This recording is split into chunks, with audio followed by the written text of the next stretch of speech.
If you took on board everything we covered in the last video, then you should now have an online store that's highly effective at converting visitors into paying customers.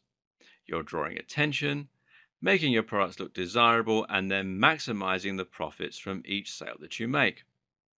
All that's left is to make sure as many people as possible are finding your website. And if you do this right, then your business will start to scale and you can invest more back into marketing.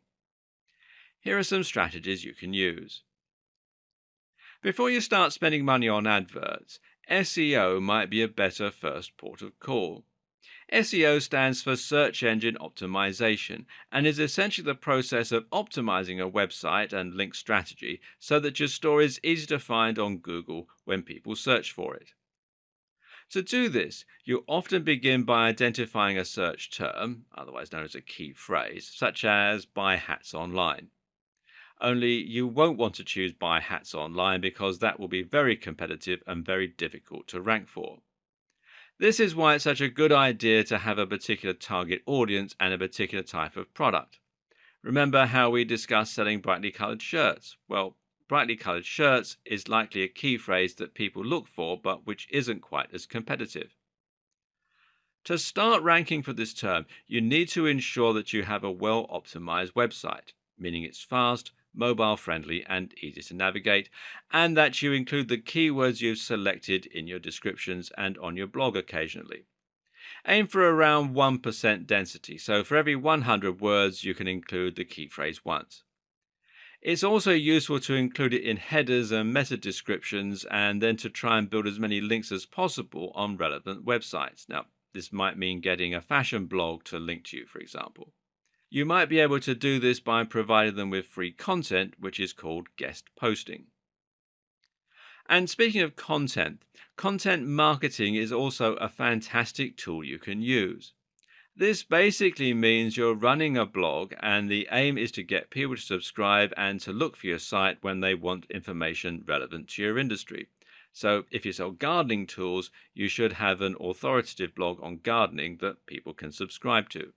In doing this, you'll now have an audience that trusts your recommendations and that listens to what you say. You can now recommend them your own products and even provide them with special offers. Email marketing goes hand in hand with content marketing. Try to build the trust of your audience to the point where they're happy to hand over their contact details, then subtly sell your products to them. Building an audience for your blog is, of course, the tricky part, but you can do this by running a social media account and by using SEO. And speaking of social media, this can also be used to directly sell your products. One great way to do this is by promoting the value proposition and the lifestyle that your products support. So, if you want people to buy your fitness books, this might mean running an Instagram account that includes lots of pictures of you training in the gym. You can also use influencer marketing this way. Why not get a big Instagram star to post a photo with one of your products?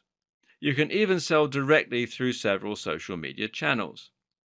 Pinterest, for example, now lets you sell straight through your account, and so does Facebook if you use the right WooCommerce plugin or Shopify plugin for your page. Don't be afraid to ask your friends to share your page and your special offers either. Note that with both content marketing and social media, the main objective is to provide value. If you don't do that, people won't follow you and you won't have an audience to sell to. PPC is pay-per-click marketing. This is an excellent tool for getting more sales, but it costs money. Basically, these platforms charge you only when someone clicks on an advert. This means that if the adverts don't work, then you won't be charged anything. You can set a minimum cost per click, though the more you're willing to spend, the more your advert will show up in competitive niches. The biggest ad platforms for PPC are Google AdWords, meaning your advert appears on Google, and Facebook ads. And they must work. Amazon spends up to $1 million a day on AdWords. And particularly useful is the remarketing feature of AdWords that lets you advertise products that people have previously considered buying back to your old visitors when they're on other sites.